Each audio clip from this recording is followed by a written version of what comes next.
Doesn't tilt back as far. I think I broke this. I think I broke this chair. I wonder what I was doing yesterday that might have broken it. Well, that could have gone better. Bruins lose 32 to the New York Rangers. Welcome back down into the den, everybody. And this game was honestly played a lot differently than the 6-3 game that the Bruins had against the Rangers less than a week ago. But before we get into how different this game was from that one, I need you all to drop a like, comment, share, and subscribe. Remember, we're almost at 100 subscribers. I'm putting out more shorts. I'm putting out more videos. I'm putting more effort into them.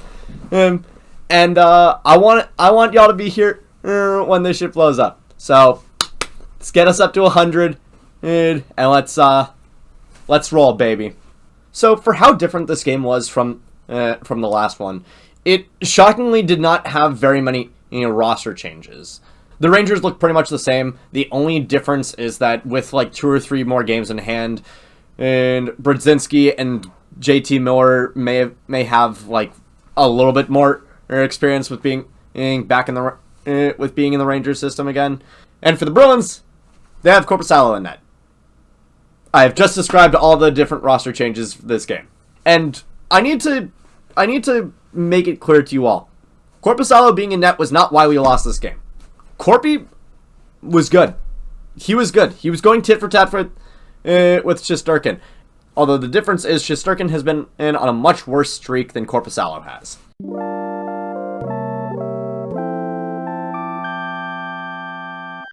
So why did we lose this game? Simple.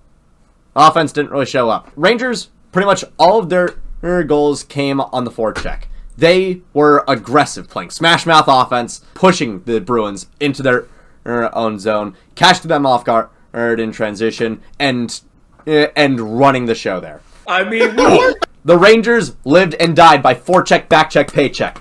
Bruins, it was like forecheck, backcheck, no check. No. Fuck!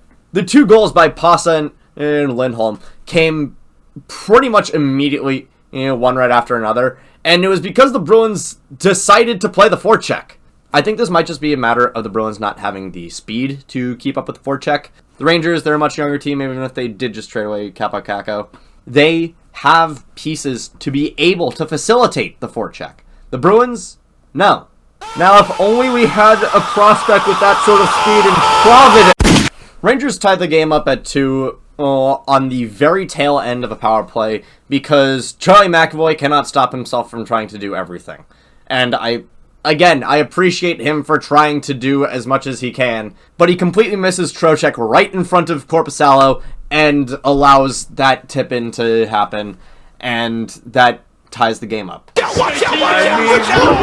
And just for good measure, he gets his jockstrap confiscated on a short-handed odd-man rush, which results in Kreider getting an insane angle on Korpi and a 3-2 goal.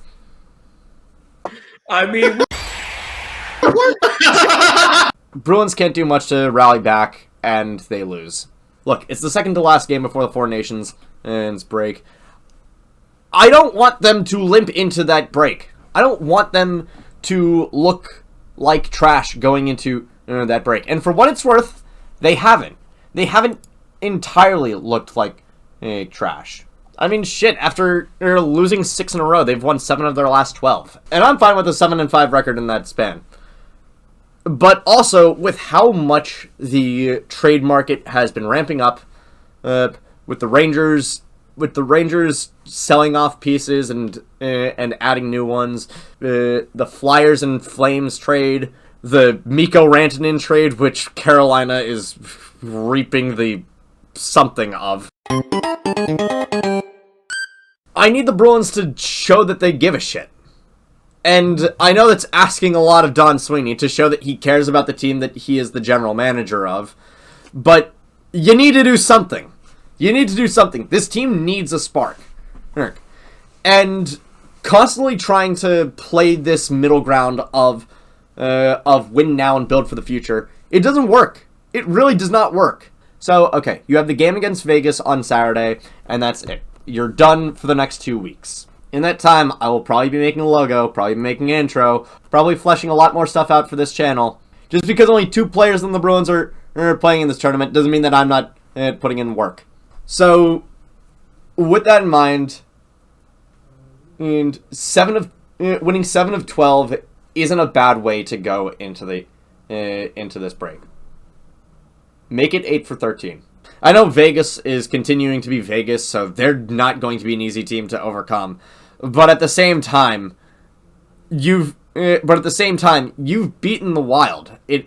Not only have you beaten the Wild, you've shut out the Wild. Oh. You know what it takes to win right now. And I would love to see the Bruins have a convincing win at the end of this. But for now, that is going to be it for me. Thank you all so much for watching. I'll see you guys on Saturday. Take care.